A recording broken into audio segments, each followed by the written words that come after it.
Ćao svima, Bog dragi svi i dobrodošli u Irena's Cro Cafe.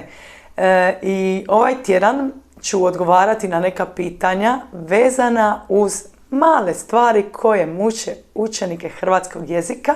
U ovom videu ćemo saznati kako koristiti ako, odnosno da. Prije nego krenem s tim, samo da vam kažem da je ovo za ovu godinu zadnji video na Irena's Cro Cafe YouTube kanalu. Više videa će i dalje biti dostupno na Patreonu i tamo vas također čeka i Reading Club, nova stvar na Irena's Cro Cafe.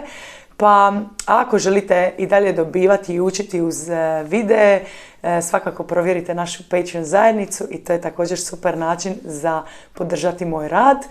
Pa idemo vidjeti, dakle, ako i da. Ako odem u Hrvatsku ovo ljeto, posjetit ću Bol. Ako odem u Hrvatsku ovo ljeto, upisat ću se na tečaj surfanja. Ove dvije rečenice su realne.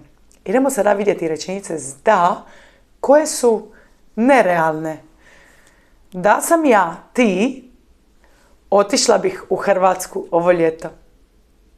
I druga rečenica, da znam surfati, ne bih išla u školu za surfanje.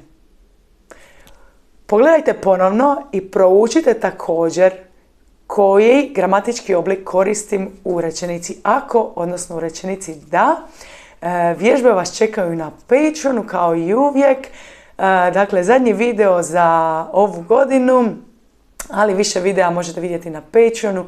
I ako želite i možete, također možete na taj način podržati moj rad. Dragi svi, hvala vam na gledanju i vidimo se uskoro. Ćao, čao!